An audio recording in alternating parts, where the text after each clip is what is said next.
Get your St. Louis MMA fix at knucklejunkies.com. This video is sponsored by Brad Carey with Realty Executives Premier. If you're looking to buy or sell your home, call Brad Carey. Arion Sector here with Knuckle Junkies with Kris Craig. Kris, amazing performance tonight against Stephen Graham.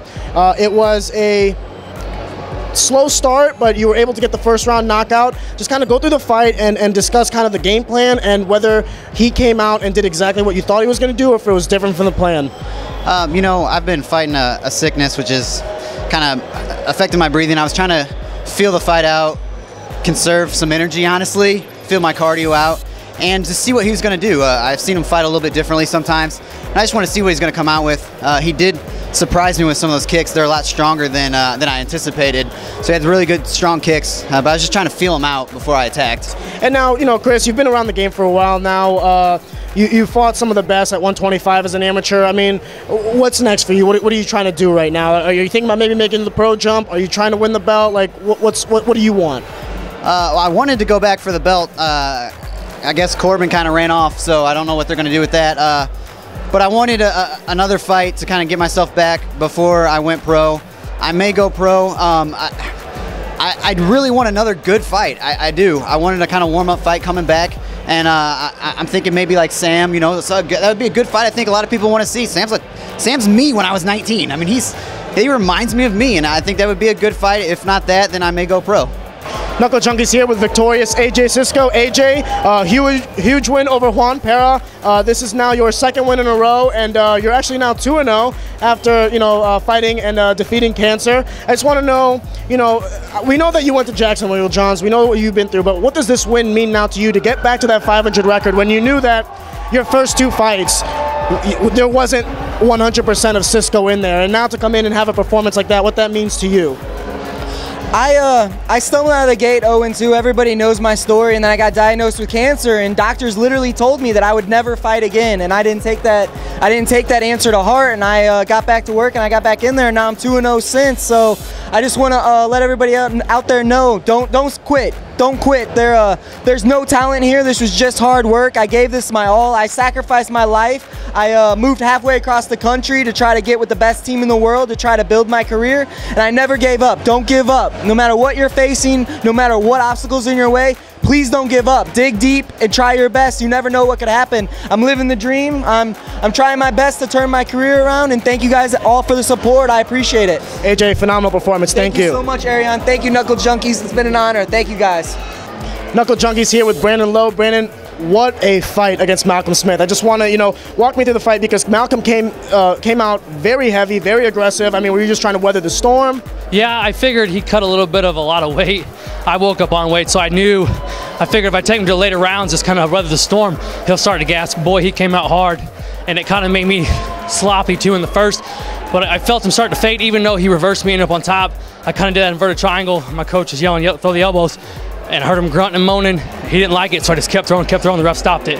I was about to say, you did a very good job at it. Just when we thought that maybe it was too much, maybe Malcolm was getting the better of you, you did either, you know, a knee to the body or you get back into the clinch, maybe throw a submission attempt. You did a lot to defend and then keep yourself in the fight. I mean, when that first round was over and you were going back to your corner, what was going through your head? I got to step it up. You know, I knew I was behind, but I figured as the rounds went longer, I would pull out ahead. Even though he ended up on top, I locked him down in a good position, started landing some big elbows, and got the finish, thank God. Yeah, I was saying, the second round, I was going to say, you took him down. It was a really neat knee you threw to the abdomen. You had him in a head-on position, and you like lifted up the knee and threw it right on his abdomen, and everyone in the back was going, ooh, you know, so we knew that hurt. And then you actually finally lined up the triangle choke. So just talk about the submission attempts, and did you feel like you were getting closer with every attempt you were getting? You know, I did. I knew that triangle was going to be a little tricky because I was on the way I was against the cage, I couldn't underhook the leg to finish that triangle, so I just did like an inverted reverse triangle basically and started throwing elbows, and sure shit not, I got the win. Arion Sector with Knuckle Junkies here with still undefeated Shaun Woodson. Shaun, first and foremost, this was your first foray at 145. Just talk about the cut, your path here, and how you felt tonight. The cut was absolutely horrendous, terrible. It was a one-stop thing. I'm never doing it again. I immediately, right after weigh-ins, I caught a cold. My throat sore, hard to breathe. That's why I had to fight like that. it's a learning experience, though. I'll be back at 55 next. So that's what I was going to say. You know, Seth Basler, definitely a game opponent, sit in there the whole time. It was a very back-and-forth fight in the sense that he would try to come in on you, but the range and the lengthiness of your straight punches kind of kept him at bay. Was that the game plan going in? I mean, what did you want to fight him? Was that the fight that you wanted to have? It's not the fight I wanted to have. It's the fight I had to fight after the weight cut. You know, I was planning on being way more aggressive this fight, and I really wanted to get the finish, but I was tired before I even got in there. Warming up in the back, I was tired. I had to conserve my energy, and I just had to fight like that.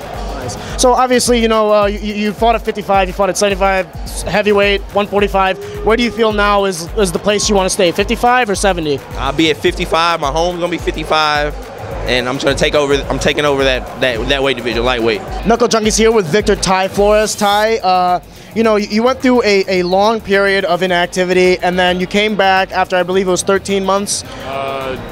20 months, actually. 20 months, wow. So, yeah, almost 2 years to fight Aaron Heifel. Unfortunately, that fight didn't go in your favor, but then you had a relatively quick turnaround, and now you're fighting Jordan Doughty, and to come up victorious in the second round with a submission. I mean, just walk us through the last 2 years for you, man, from you know, the highest high and the lowest low. Man, you know, I moved to Florida, Miami. I just wanted to try my hand at a bigger gym. I just don't think it really worked out for me. I feel like it was just a waste of those 20 months. I mean, there was a couple other factors of why I didn't fight, but I mean, those are 20 months you just can't get back. And I'm still a young guy. I'm only 23, so I had plenty of time, but it's like, damn, man, I mean, what could have been in those 20 months? And I feel like just trying to do their style down there and trying to do things their way, it just didn't work for me. I think that backfired when I did fight Heifel. But man, I mean, this summer I worked my ass off. I feel like I kind of got back to where I needed to be. I mean, this fight tonight, my striking, it's improved a lot. I just feel like in this fight I didn't get to showcase as much as I would like. But, you know, things to work on. Now, I mean, Jordan Doughty has a pretty big name here in the St. Louis local scene, so I mean, this is a big win for you. It's hard to ask a fighter what's next or what's on the horizon, but I mean, if Ty Flores could choose his own destiny, where would you go from here? You know, I want to step towards that vacant 185 title. You know, I know it's tough to get at 185 fights, but, you know, I feel really good. You know, I train with bigger guys. You know, I'm ready. I mean, I've had 2 fights now in, I think, 3 months.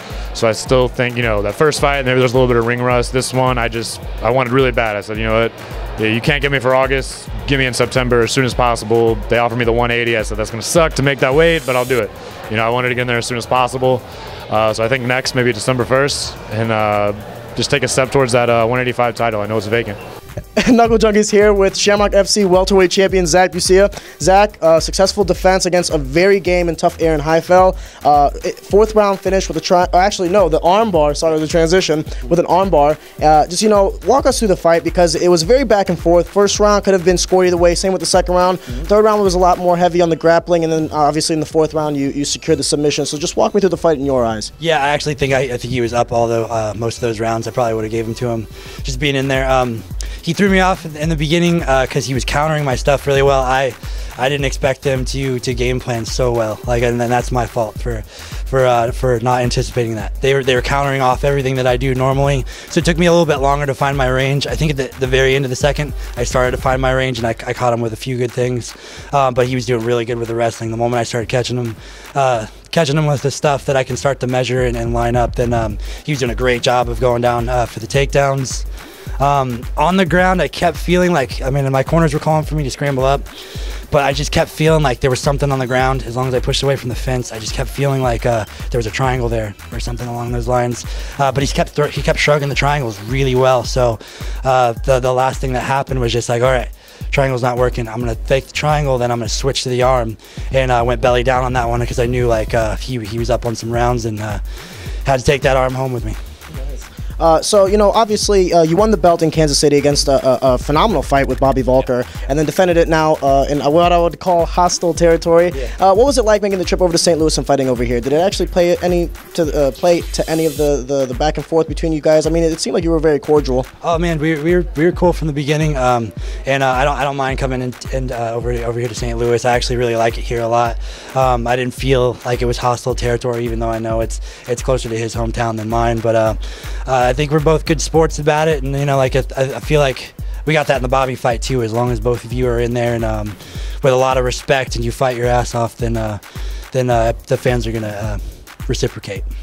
It was one of the best main events I've seen in Shamrock FC history. So obviously, and you know, we always try to say this, like we don't like to ask fighters what they're going to do next, but I mean the options are definitely in your corner now. As far as I know, there's going to be a Bellator contract in the foreseeable future. I mean, just talk about that, maybe making the jump, what you want to do. Yeah, we have to, of course, we have to have my manager look over it. We discuss it with all my coaches because it's not just up to me. You know, this is a team operation, and I want to get together with all of our friends, or all of our fight family and all that stuff, and look it over. But we got about 48 hours to look at that and pursue our options, look at the contract, and then we'll see what happens next. Zach, it was a phenomenal performance, man. Always a pleasure watching you perform.